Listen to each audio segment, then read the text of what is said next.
the 9th of June 2021. A very rainy one it is. We need the moisture. I really need to get some stuff done in the bee yard today, but I don't know that that's going to happen. It's the trouble when you get queen cells coming hot and you don't have your splits ready. Well, so I'm using today in the wood shop, to be honest. Some of those little projects that never get done. You know, always busy in the wood shop, stuff not a priority until you go to use it, and then it's not right.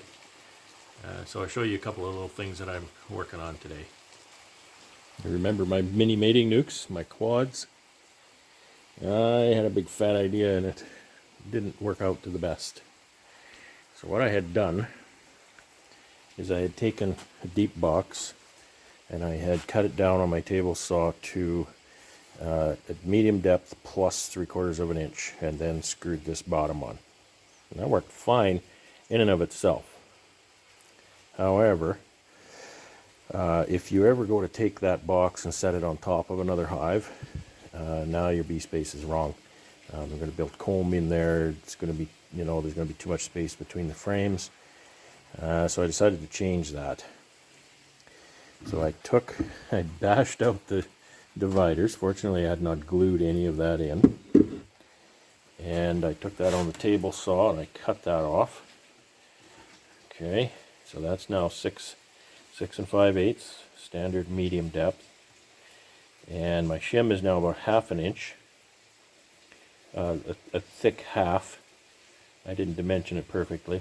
It doesn't matter. So then I've secured that now to the bottom board. What I did, because these are wax dipped, the glue doesn't stick worth a darn on wax dip stuff. I took my little power hand planer here, and I just kind of planed off where I'm going to glue things, and I think that'll help the glue stick a bit. So I've made shims here to cordon off the 4 nuke parts, and then I thought I'm going to screw that back onto the box, but then I thought, you know what, no I'm not. I've got these little clips here, and they help the box just sit on here squarely. So I'm going to try that, leave that as a separate unit. That's awful handy in the bee yard when you go to do different things. You can just take that off instead of have to go hunt down a screwdriver. I don't move these around much, so you know that doesn't matter. Another time this more shallower box, more shallower? Is that a word? Is going to come in handy is when I winter these. Then the top one will sit on the bottom one properly with the proper bee space. So because I was able to bash these dividers out, I was able to cut those also to 6 5/8 on the table saw. So you can see a fresh cut here. So that's that's one of the things I've been doing today. So a few other little modifications I did to these. I had to drill this hole. Well, I made the hole bigger, but I picked it up here a little bit because it was intersecting this bottom shim. And you can see I've drilled holes in here, 2-inch ventilation holes. I've screened the inside. And the reason I chose 2-inch is if I decide that it's too much ventilation for maybe cooler weather, I can just stick one of my yellow feed plugs in that and close that off. I noticed last winter when I was wintering these that the ventilation was not enough. So I can open one or both of those. In the summer, they need ventilation. This cross ventilation will be nice. And also something, if you watch University of Guelph videos, Paul Kelly uses this this canvas, number 8 duck canvas. And last time I was at Lewis and Sons, Murray Lewis suggested to perhaps staple that to the center divider.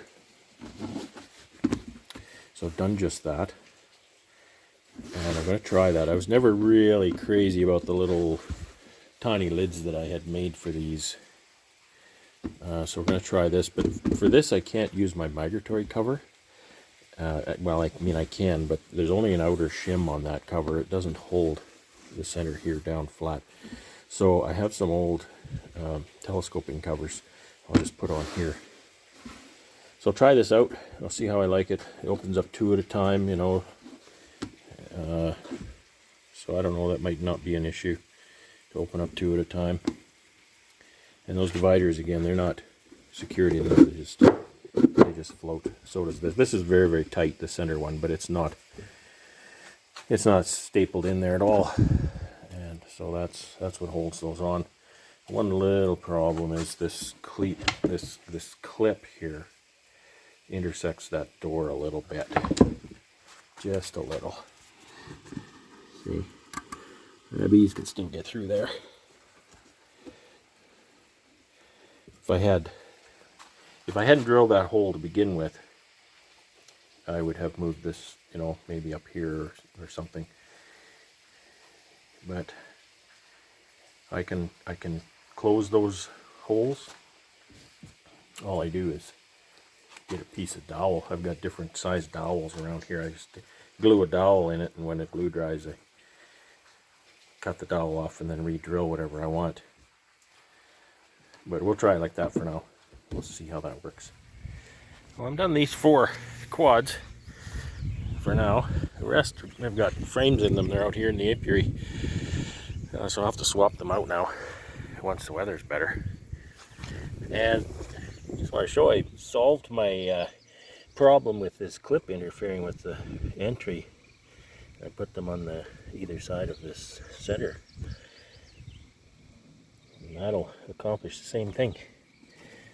So, and I've got these old covers that I bought a long time ago. I think that'll just fit the bill just right. Sit on there nice and flat.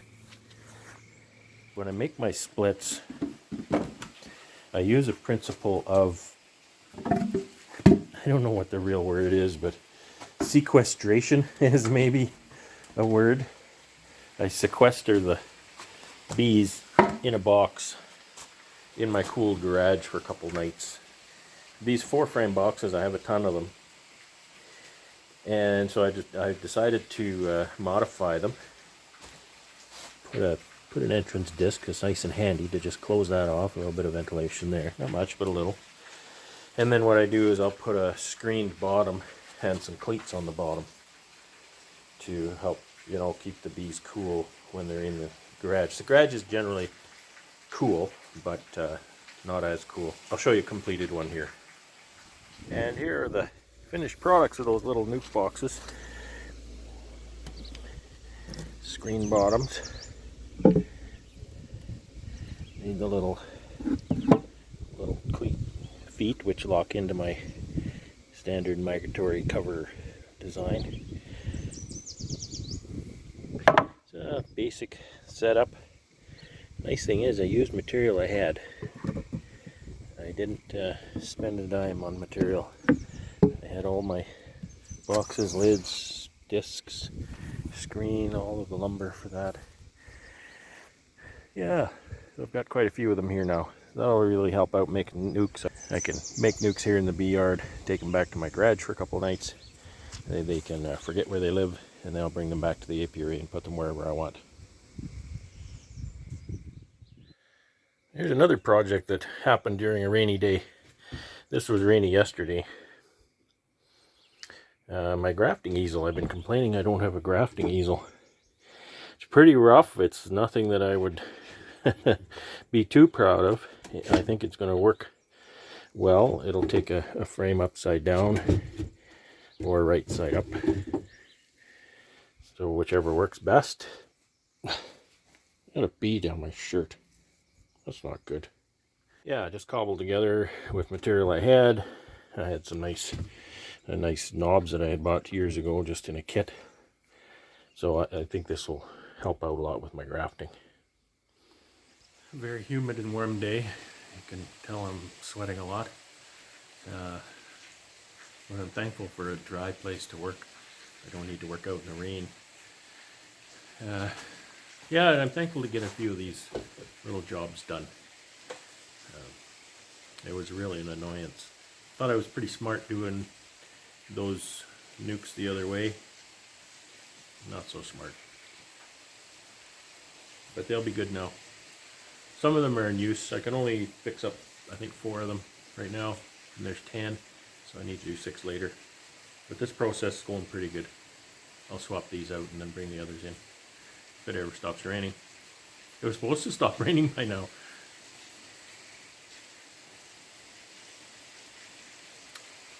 Yeah, anxious to get out and get my bee work done.